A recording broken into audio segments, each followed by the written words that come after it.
अरे चांदी चाय मंगाओ ना। हाँ मंगाती हूँ। ए प्रदीप, हाँ 2 में 5 देना। जा उनको 5 कटिंग दे दे जा। ए नाज, अरे मान जाना यार, देख 2 लाख रुपया दूंगा। ए प्रदीप, क्यों रे इसके पीछे पड़ा है तू? 2 लाख कर रहा है। हाँ देख मुझे कोई शौक नहीं है तुम जैसों के पीछे पड़ने का। वो तो पंडित जी ने कहा है मेरे ग्रह नक्षत्र ठीक नहीं है, वो काटने के लिए मुझे किसी किन्नर के साथ शादी करनी पड़ेगी। अच्छा, हाँ तब जाके मेरी किसी लड़की के साथ शादी हो सकती है। ये देख मैं तेरे को 2 लाख रुपया दे रहा हूँ। 2 लाख? चांद भी 2 लाख? भैया 2 लाख दे रहा है, 2 देगा 2। अरे मेरे आगे लाइन पड़ी है, लाइन। वैसे भी इससे कौन शादी करेगा? अरे ए, तू कर लेना मुझसे शादी। देख 2 लाख रुपया दे दूंगा और शादी के बाद तुरंत तलाक। बोल है तैयार? एक तू जाना यहाँ से। ए चांदवी बोलना इसको। अरे ओ प्रदीप भाई, हाँ तू साली तुझे तो आज छोड़ूंगा नहीं। ए भाई, अरे दौड़ा के मारेगा क्या? हाय दैया।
बॉडी को सूटकेस में डालकर डंप किया गया है। एक कूड़ा बीनने वाले ने देखा और हमें इन्फॉर्म किया। सर देखने से तो आदमी लगता है, लेकिन इसने साड़ी पहन रखी है।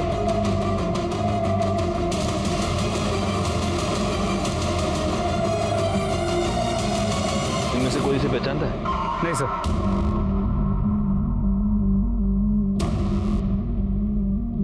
हो सकता है ये कोई आदमी हो या फिर कोई किन्नर।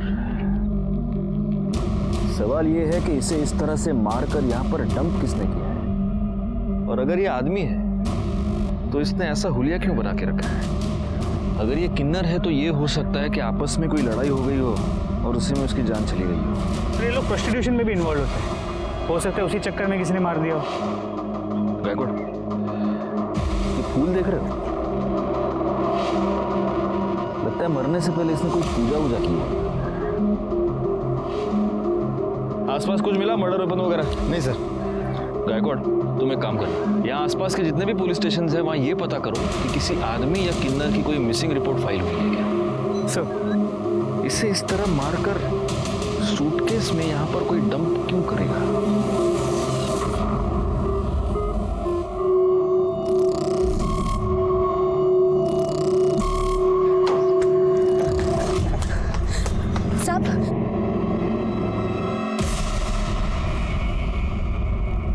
अरे तुम यहाँ क्या करी हो? जाओ यहाँ से। साहब इस बच्ची को रख लीजिए साहब। तुम्हारा दिमाग खराब है? हाँ निकलो यहाँ से। साहब ये आपकी बच्ची है, मैं इसे नहीं रख सकती। ये क्या बोल रही है तुम? कौन सी बच्ची? काहे की बच्ची? तुम यहाँ से निकलो, अगर किसी ने देख लिया ना तो प्रॉब्लम हो जाएगी। चलो जाओ यहाँ से, जाओ। अगर दोबारा आए ना तो देख लेना। साहब मेरी बात तो सुनिए। साहब मेरी बात तो सुनिए। साहब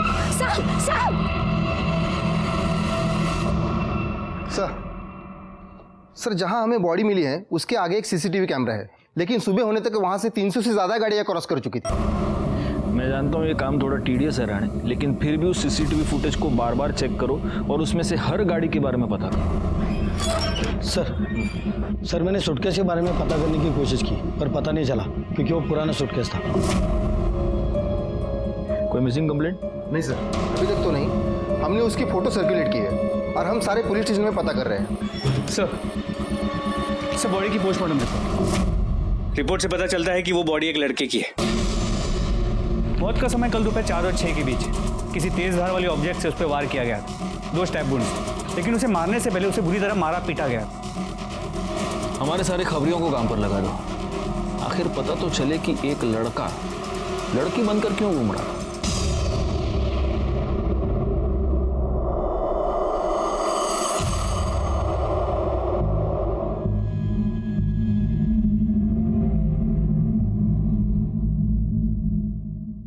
खूब पढ़ाई करो, खूब खुश रहो।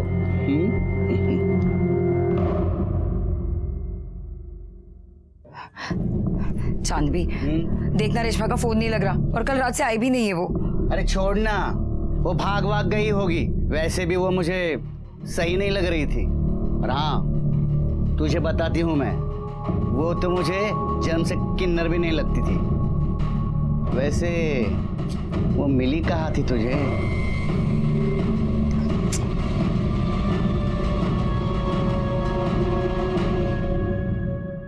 सर, ये आपसे मिलना चाहती हूँ।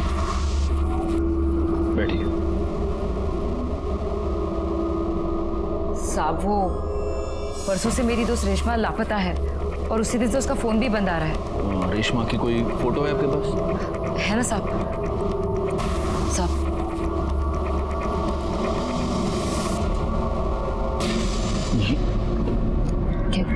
गायकवाड़, तुम्हारे पास जो फोटो दिखाओ इनको। साहब, क्या हुआ?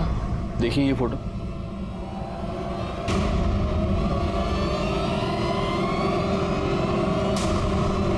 हमें कल ये लाश तालाब के पास मिली है।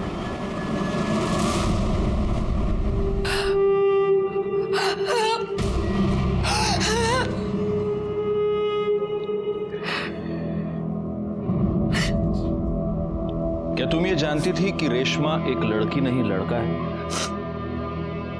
जी साहब, उसका नाम रमेश था। वो मुझे शूट पर मिला था, पैसों को लेकर बहुत परेशान था, इसलिए हमारी टोली में आ गया था। इसका घर कहाँ है? नहीं पता साहब, पर इतना पता है कि उसके घर में उसकी आई, बाबा और एक छोटा भाई है। किसी से कोई दुश्मनी, कोई लड़ाई? नहीं पता साहब। नहीं, हैरानी की बात है गायकवाड़, मजबूरी में एक अच्छा खासा पढ़ा लिखा लड़का किन्नर बन जाता है। ये रमेश के कॉल रिकॉर्ड्स, इस कॉल रिकॉर्ड के हिसाब से आखिरी कॉल किसी प्रदीप की थी सर। मोबाइल लोकेशन भी प्रदीप के घर के आसपास की बता रहे हैं। गायकवाड़, इस प्रदीप को उठा लो। रेशमा को कैसे जानते हो? सर क्या हुआ, आप ऐसे क्यों पूछ रहे हैं? हुआ यह है प्रदीप की रेशमा का मर्डर हो गया और उसके कॉल रिकॉर्ड्स के मुताबिक मर्डर से पहले आखिरी बार उसने तुम्हें कॉल किया था और जब उसका मर्डर हुआ तो उसकी मोबाइल लोकेशन भी तुम्हारे एरिया की थी। अब बताओ। नहीं सर, मैंने कुछ नहीं किया सर, मैंने तो उससे शादी की थी। शादी? हाँ सर। एक मर्द के साथ शादी? क्या? नहीं सर, रेशमा तो एक किन्नर थी, मैंने उससे शादी की थी। पंडित जी ने मुझसे कहा था कि मेरे ग्रह नक्षत्र काटने के लिए एक किन्नर से शादी करनी पड़ेगी, इसलिए मैंने उससे शादी की थी और शादी के बाद वो चली गई सर। तो शादी के बाद ऐसा क्या हो गया कि उसका मर्डर कर दिया? पैसे को लेकर प्रॉब्लम हो गई? क्या हुआ? नहीं सर, बिल्कुल नहीं सर। उसने मुझे कहा था कि शादी करने के बाद तुम्हें मुझे 2 लाख रुपया देना पड़ेंगे। मैंने उसको 2 लाख रुपये दिए भी थे। सर मेरा अगर झूठ लग रहा है तो आप पंडित जी से पूछ लीजिए, सर वो थे वहां पे। तो पंडित जी, आपने इस प्रदीप की शादी रेशमा से करवाई? जी सर।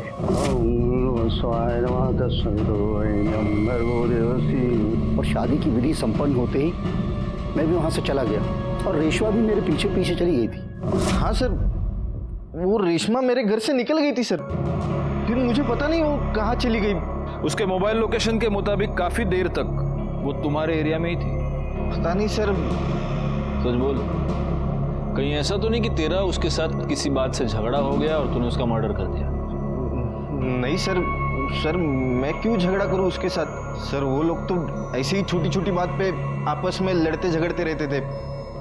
सर एक बार तो मेरे रेस्टोरेंट में ही मेरे कस्टमर के साथ उनका झगड़ा हुआ था। सर विपुल भाई नाम है उनका। सर सच कह रहा हूँ सर, वो विपुल भाई ने भी एक बार मारा था रेशमा को। तेरे रेस्टोरेंट में सीसीटीवी कैमरा है? जी हाँ सर। राणे त्याला घेऊन जा और उस दिन का सारा सीसीटीवी फुटेज निकालो। सर चलो। और पंडित जी, इसके बाद अगर ऐसे ऊट पटांग उपाय किसी को बताए तो अंधविश्वास फैलाने के जुर्म में उठा के अंदर डाल दो। जाइए। आइए रे, अब तेरे पास गाड़ी है? हाँ सर है। जा। Thank you sir. गायकवाड़, इस प्रदीप के कॉल रिकॉर्ड्स और मोबाइल लोकेशन निकलवाओ। और एक और बात, इसके पास जो भी गाड़ी है, हमें वो जो गाड़ियों का सीसीटीवी फुटेज मिला है उसके साथ मैच करके देखो। सर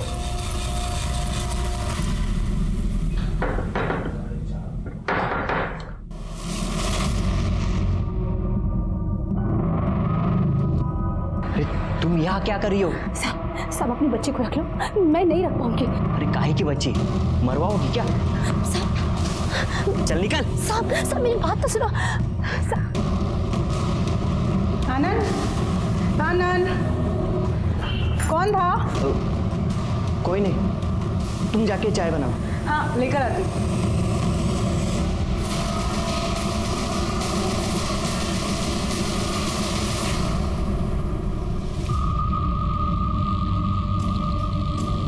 ये चांद, रेशमा और नाज, इनका आपस में रिश्ता कैसा था? अरे क्या साहब, इनका तो हमेशा ही कुछ ना कुछ लगा रहता है। चाचा देना रे।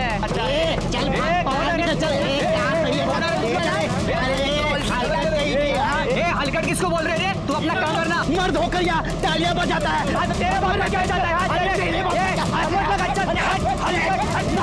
और ये जो चांद भी है ना, ये नकली किन्नरों से बहुत चिढ़ती थी।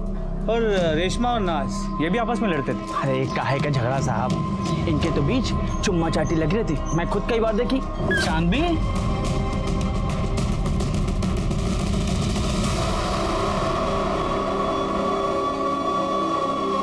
वो क्या है ना साहब, अब कोई आदमी तो मिलने से रहा तो जो मिलता उसी के साथ चिपक लेते। शुक्रिया। तो तुझे नकली किन्नरों से बड़ी प्रॉब्लम है? हा? क्यों नहीं होना चाहिए क्या साहब? एक तो भगवान ने हम पर अन्याय किया, वो क्या कम है कि ये मर्द लोग हमारी तरह तालियां बजाकर पैसे कमाते हैं, हमारे पेट पर लात मारते हैं। गुस्सा तो आएगा ना साहब? गुस्सा तो आएगा, सही। अब ये रमेश भी एक नकली किन्नर था, तो जाहिर है तुम्हें रमेश पर भी बहुत गुस्सा आता होगा। नहीं, ये कुछ बोली नहीं मुझे, लेकिन मैं इससे बोली कि उसका कहीं टाका भिड़ा है लड़के के साथ, लेकिन ये मानने कुछ तैयार नहीं थी। हाँ। कौन लड़की? वो सब क्या बोलूं आपको मैं।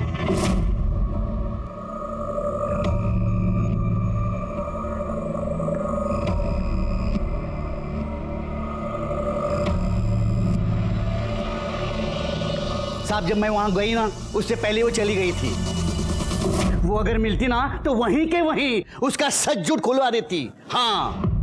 तो नाज, तुम्हें यह पता चल गया था कि रमेश का किसी के साथ चक्कर चल रहा था, किसी लड़की के साथ, तो गुस्सा तो तुम्हें भी आया होगा, क्योंकि तुम्हारा और रमेश का अफेयर चल रहा था।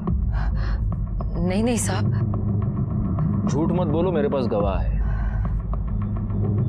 जी साहब, मेरे को बुरा लगा था। और इसी वजह से जब रमेश और प्रदीप की शादी हुई तब तुम प्रदीप के घर के बाहर रमेश का इंतजार कर रही थी। रमेश जब बाहर आया तब तुमने उसका मर्डर कर दिया। नहीं साहब, मैंने उसे नहीं मारा। मैं उसे कैसे मार सकती हूँ? मैं भले ही किन्नर हूँ, लेकिन मैं उससे सच्चा प्यार करती थी। प्यार के साथ यही तो परेशानी है नाज, हमें पता ही नहीं चलता कि प्यार कब जुनून बन गया। बैकवर्ड, तुम्हारी मोबाइल लोकेशन, इससे ये साफ पता चलता है कि जब रमेश और प्रदीप की शादी हो रही थी तब तुम प्रदीप के घर के बाहर ही थी। अब सच बोलो। नहीं साहब, मेरे को जब चांदनी ने बताया तो बहुत बुरा लगा मेरे को। मेरे पास कोई सबूत नहीं था, इसलिए मैं रमेश को कुछ बोलना नहीं चाहती थी। इसलिए मैंने अपने मोहल्ले के एक बच्चे को उसका पीछा करने को कहा और वो उसकी फोटो खींचकर मुझे भेजे। इसी वजह से मैंने अपना मोबाइल दिया था। कौन बच्चा? गुड्डू। गुड्डू। उस दिन तुम रेशमा का पीछा करते हुए प्रदीप के घर तक गए थे। फिर तुमने वहां क्या देखा? तुमने रेशमा को उस घर से बाहर निकलते हुए देखा? मैंने देखा नहीं, मैंने थोड़ी देर इंतजार किया, फिर मैं खेलने चले गया। खेलने चले गए? चलो जाओ, अब भी जाके खेलो, जाओ, ले जाइए इसे।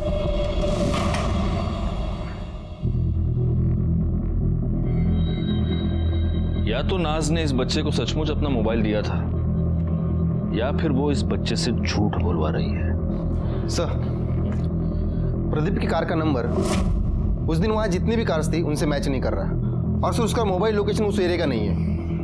मैंने उस रेस्टोरेंट की सीसीटीवी फुटेज मंगवाई थी, वो आ गई? जी सर। हाँ, तो विपुल तो रमेश को कैसे जानता है? साहब मैं कोई रमेश को नहीं जानता। अरे सॉरी, भूल गया, रमेश नहीं, रेशमा, वो किन्नर, उसके साथ क्या लफड़ा था तेरा? साहब मैं पढ़ा लिखा इंसान हूँ साहब, मेरा भला किन्नरों से क्या लेना देना। अच्छा, देखो विपुल, ये क्या है? हा? इस रेस्टोरेंट में उसको मारने के लिए तो उसके पीछे दौड़ रहा है, ये क्या है? साहब रेशमा मेरे घर के आगे पीछे चक्कर लगा रही थी। अच्छा, तो मुझे ऐसा लगा कि वो मेरा बच्चा चुराना चाहती है, तभी गुस्से में आकर मारा था साहब। अब गुस्से में आकर करड़े तुझे बहुत मारने वाले, क्योंकि तू झूठ बोल रहा है। ये तेरी बीवी कोयल के और रमेश के कॉल रिकॉर्ड्स, इससे साफ पता चलता है कि इन दोनों के बीच में काफी बातचीत होती थी। उनके मोबाइल लोकेशन से एक इंटरेस्टिंग बात पता चलती है कि ये दोनों आपस में कई बार मिल भी चुके थे, और उससे भी ज्यादा इंटरेस्टिंग बात ये है कि जब ये दोनों मिलते थे तब तू भी उनके आसपास ही होता था। तेरी मोबाइल लोकेशन भी यही बता रही है। अब सच बोल, नहीं तो बहुत मार खाएगा तू। सब बता दो साहब। मैंने कोयल को रेशमा के साथ देखा था, तो मुझे शक हो गया। अब मुझे लगा कि ये जरूर कुछ अलग चक्कर है।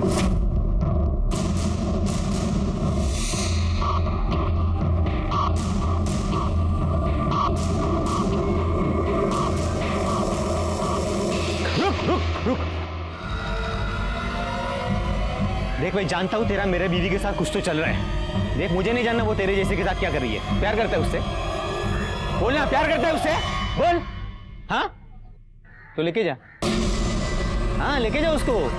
मेरे को नहीं चाहिए वो। देख 3 लाख रुपए दे और लेके जा, समझा? अब मुझे लगा कि वो पैसा लेकर आएगा, लेकिन बाद में पता चला कि वो मर गया है। मर नहीं गया, तूने उसे मार दिया। तू बहुत दिनों से उसके पीछे पड़ा था। जब वो 2 लाख रुपए लेकर तेरे पास आया, तूने पैसे लिए, तूने उसको मार दिया और तूने उसकी बॉडी तालाब के पास डंप कर दी। नहीं साहब, मैंने कुछ नहीं किया साहब, मैंने नहीं मारा उसको। जब तक ये सच नहीं बोलता इसको फोड़ते रहो। साहब मैंने कुछ नहीं किया। इसकी मोबाइल लोकेशन रिकॉर्ड के मुताबिक ये कभी उस एरिया में नहीं गया जहाँ में रमेश की लाश मिली थी। तो क्या हुआ? हो सकता है कि एक मर्डर के वक्त अपना फोन घर पे छोड़ के गया। इस कोयल को बोलो। ले रानी यहाँ सोएगी और मैं खाना बनाऊंगी, है ना? अरे बाप रे बाप।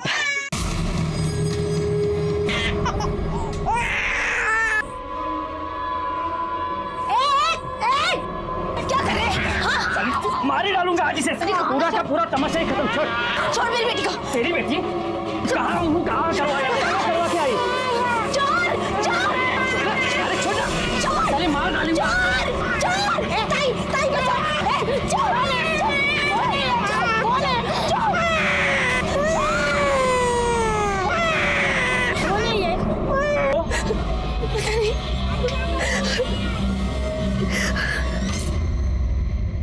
तुम रेशमा को कैसे जानती हो? सर रेशमा नहीं, रमेश। शादी से पहले से ही मैं उसे प्यार करती थी। कोयल सुन एक बार मेरी बात सुन। देख मेरी बात तो सुन, मैं तुझे समझा रहा हूँ। क्या सुनूं? बाबा मेरी शादी करवा रहे हैं। प्लीज कोयल, मुझे थोड़ा टाइम दे दे। देख मेरा एक रोल फाइनल होने वाला है। ये मैं कब से सुन रही हूँ। मैं बाबा को अब और नहीं रोक सकती। सर फिर मेरी शादी हो गई, लेकिन फिर वो मुझे दिखा जब मेरा बेटा हुआ था।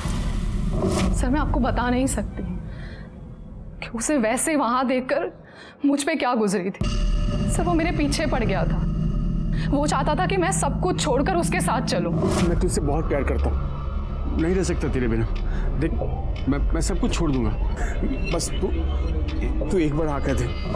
तो कहीं ऐसा तो नहीं कोयल कि रमेश ने तुम्हें इतना परेशान किया कि तंग आकर तुमने उसे मार डाला या फिर मरवा दिया? नहीं सर, मैं उसे अब भी प्यार करती हूँ। और अपने पति से? चलो छोड़ो। या फिर एक पॉसिबिलिटी ये भी है कि तुम्हारे पति को, विपुल को, तुम्हारे और रमेश के बारे में पता चल गया और गुस्से में आकर विपुल ने उसको मार दिया।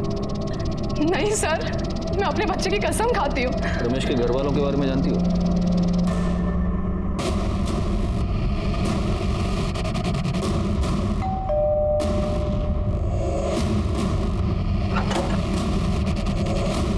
कहिए। हम रमेश के बारे में आपसे बात करना चाहते हैं। बाबा, ये रमेश भैया के बारे में कुछ बात करना चाहते हैं। हम किसी रमेश को नहीं जानते। देखिए, आपके बेटे रमेश का मर्डर हो चुका है।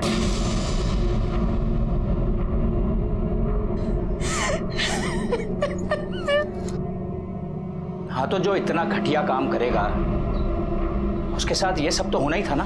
नाक कटा के रख दी थी उसने समाज में हमारी। साड़ी पहन के औरतों की तरह नाचता था वो। बाबा, बाबा, बाबा मेरी बात तो सुनिए बाबा।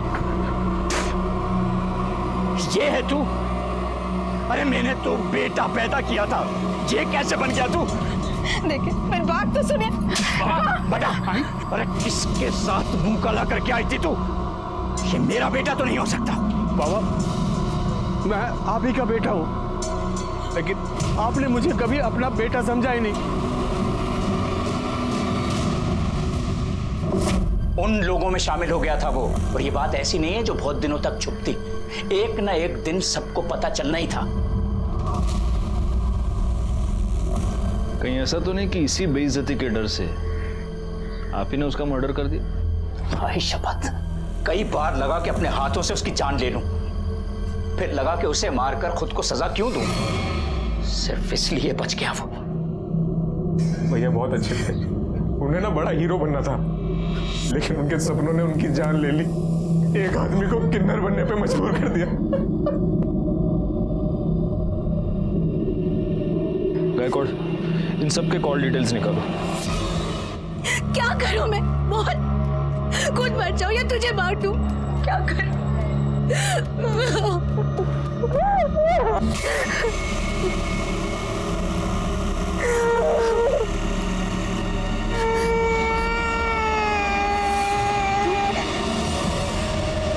आशा, ए आशा, अरे बाहर पोलियो का टीका देने आए, रानी को लेके आना।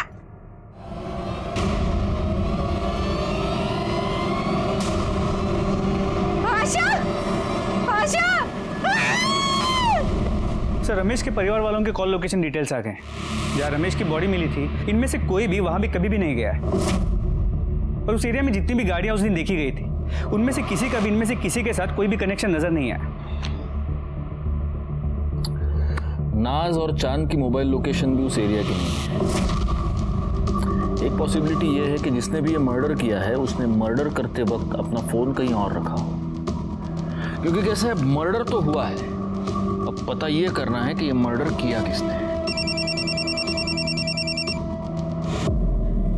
हाँ बोला क्या? ठीक है सर, मालाड के एक चौल में एक औरत का मर्डर हो गया।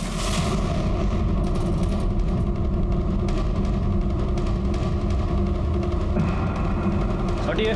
चला चला आगे, चला आगे, जा चलो भैया, आगे चले।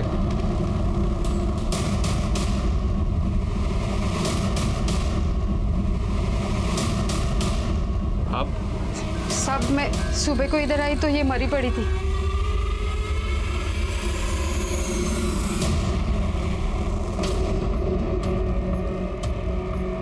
गला काट कर मारा गया है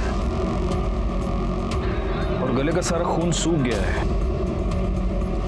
तो हो सकता है कि ये मर्डर कल रात को हुआ। रात को आपने किसी को यहाँ पे आते जाते देखा था? नहीं साहब। क्या नाम क्या है इसका? आशा, अपनी बच्ची के साथ यहाँ रहती थी साहब। बच्ची? तो बच्ची कहाँ है? बच्ची नहीं थी इधर, लेकिन मुझे लगता है ना इसका पति शंकर ने इसको मारा होगा। वो इधर आया था, 3 साल से उसको हम लोग देखा भी नहीं। आशा पहले दूसरे चाली में रहती थी जिधर मैं रहती थी। मैं इधर आई तो इधर रहने को आई। इसकी बच्ची की उम्र क्या है? 8-9 महीने इसका ये पति शंकर, ये कहाँ मिलेगा? होएगा उधर ही पुरानी चाली में।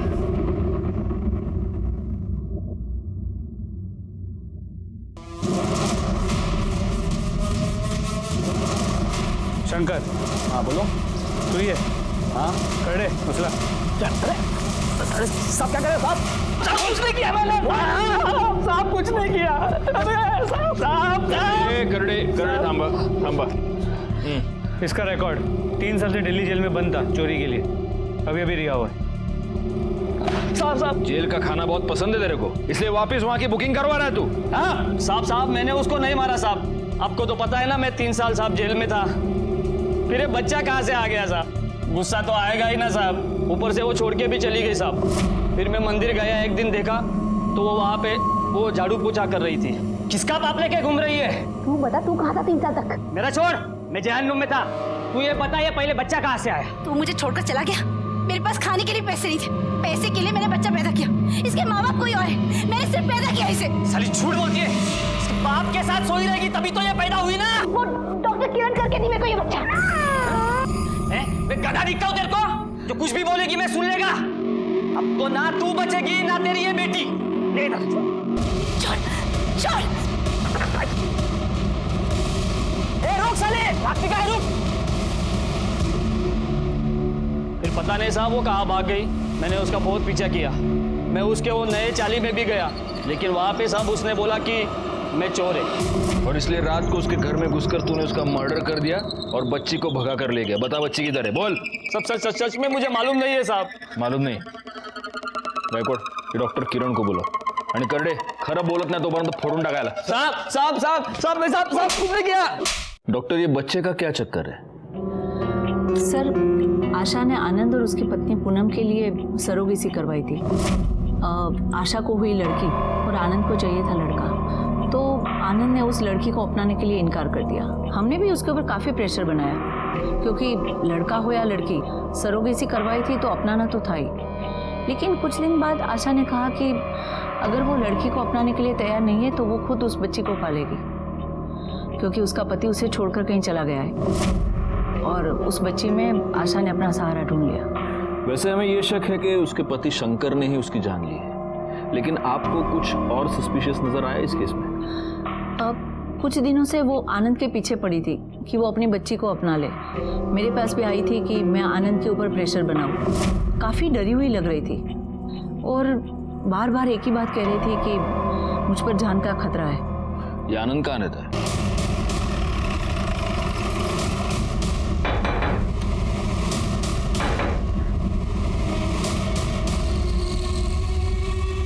आनंद। Yes sir. आप आशा को जानते हैं? इससे पहले कि आप ना कह दें, मैं आपको एक बात बता दूं, हम डॉक्टर किरण से मिलकर ही यहां पर आए हैं। जी सर, जानता हूं। आशा का मर्डर हो चुका है। डॉक्टर किरण ने हमें यह बताया कि आशा पिछले कई दिनों से आपके पीछे पड़ी थी कि आप अपने बच्चे को अपना लें। कहीं ऐसा तो नहीं कि इससे परेशान होकर आप ही ने आशा को मार दिया? सर ये क्या बात कर रहे सर आप? आनंद कौन है?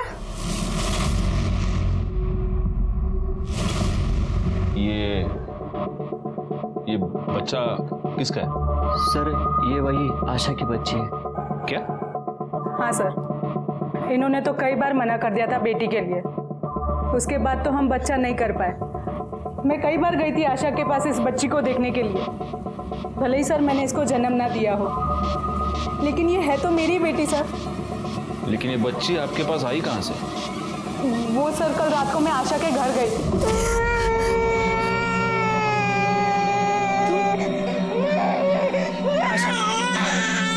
ये बच्चा मुझे दे दो। देखो वैसे भी ये तुमने मेरे लिए पैदा किया था, प्लीज आशा मुझे दे दो ये बच्चा। अगर मेरी मजबूरी ना होती तो इससे मैं अपने से कभी अलग नहीं करती।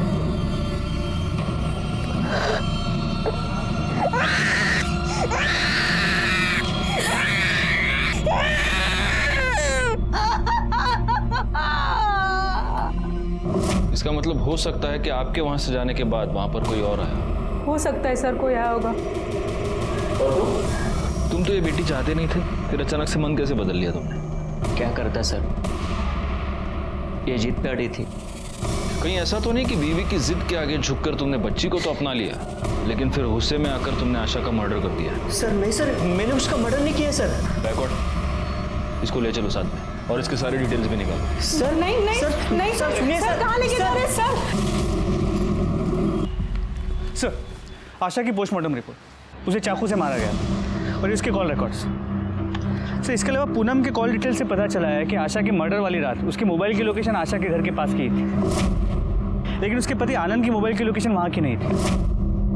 हो सकता है इस आनंद ने बड़े प्लानिंग के साथ आशा का मर्डर किया हो और इसलिए वो मर्डर करते समय अपना मोबाइल अपने घर पे ही छोड़ के गया था।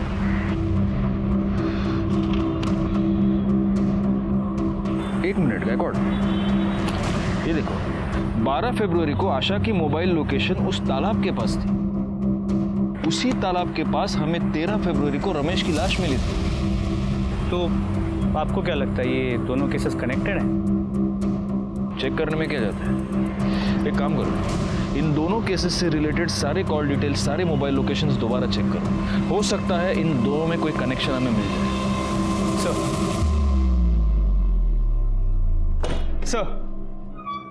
सर कनेक्शन मिल गया। इसमें आशा के घर के बाहर का सीसीटीवी फुटेज। हाँ सर ये सर, आशा के मर्डर वाले दिन आशा के चौल के पास एक गाड़ी देखी गई है और ये सेम कार रमेश के मर्डर वाले दिन उस एरिया में भी देखी गई थी। आरटीओ से पता करो ये गाड़ी किसके नाम पर रजिस्टर्ड है। ऑलरेडी पता कर लिया, मनोहर काले। तुम रमेश और आशा को कैसे जानते हो? सर मैं तो इन दोनों को नहीं जानता। अगर तुम इन दोनों को नहीं जानते तो उस दिन 12 फरवरी को तुम्हारी गाड़ी उस एरिया में क्या कर रही थी जहां से हमें रमेश की डेड बॉडी मिली? उस दिन तो उसने मुझसे कार मांगी थी ना, उसकी गाड़ी खराब थी। किसने? अगर तुम इन दोनों को नहीं जानते तो उस दिन 12 फरवरी को तुम्हारी गाड़ी उस एरिया में क्या कर रही थी जहां से हमें रमेश की डेड बॉडी मिली? उस दिन तो उसने मुझसे कार मांगी थी ना, उसकी गाड़ी खराब थी। किसने? सर मैं पहले भी बता चुका हूं कि रेशमा शादी के बाद वहां से निकल गई थी, फिर वो कहां गई मुझे नहीं पता सर। तुझे नहीं पता? चल अभी हम तेरे को 2 पिक्चर दिखाएंगे। गायकवाड़ देखो, देख ये वहां का सीसीटीवी फुटेज है जहां पर हमें रमेश की लाश मिली थी। ये रास्ता सीधा उस तालाब के पास जाता है और ये उस रास्ते पर है गाड़ी। ये तेरी गाड़ी नहीं है, ये मनोहर काळे की गाड़ी है जो तूने उससे मांगी थी। अब दूसरी पिक्चर दिखाओ।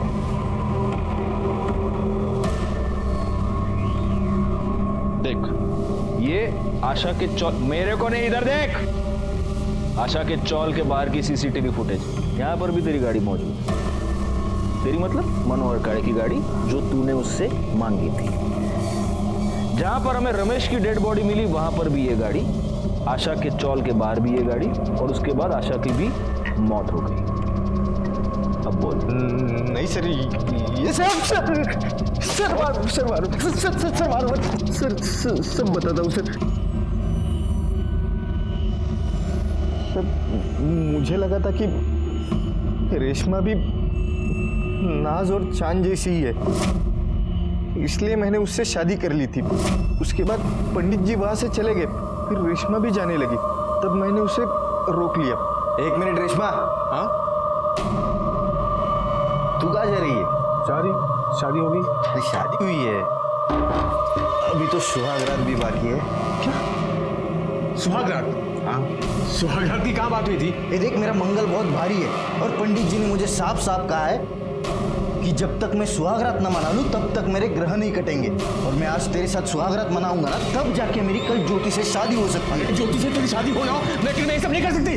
पागल है क्या? 2 लाख रुपए तेरे मुंह देखने के दिए क्या मैंने? छोड़। हाँ छोड़। क्या कर रहे हो? ये देख मेरी रस्म पूरी होनी चाहिए। साला तो आदमी है। हाँ तो फिर इसीलिए तो बोल रहा नहीं हो सकता है सब। देख तेरे कारण मेरी ज्योति के साथ शादी नहीं हो सकती है। क्या समझी तू? अरे सब खराब कर दिया तूने मेरा। पंडित जी ने मुझसे पहले ही कहा था कि अगर तुम्हारी किन्नर से शादी नहीं हुई तो दूसरे दिन तुम्हारी ज्योति से शादी नहीं हो सकती। जब मुझे पता चला कि वो किन्नर नहीं है तब मुझे बहुत गुस्सा आया और सर मैं ज्योति से बहुत प्यार करता था, इसके लिए सर मैंने उसको मार दिया सर। तूने आशा को क्यों मारा? उसने मुझे रेशमा की लाश फेंकते हुए देखा था।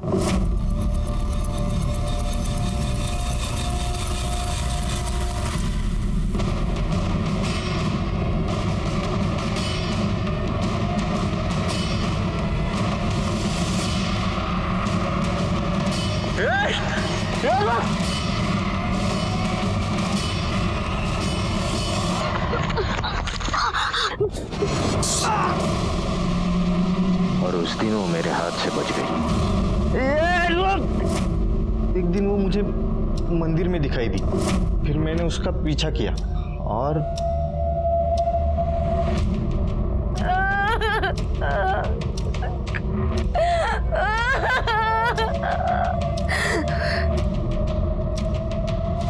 अपने अंधविश्वास की वजह से तूने 2 लोगों की जान ले ली। अब जिंदगी भर जेल में सड़ेगा तू।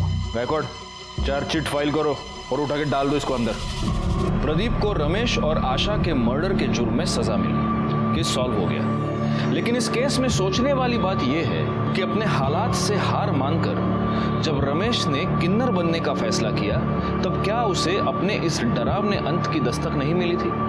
अपना लोग, अपनी दुनिया, अपने परिवार से मुंह मोड़कर वो एक ऐसी दुनिया का हिस्सा बन गया जिस दुनिया के बारे में वो कुछ भी नहीं जानता था।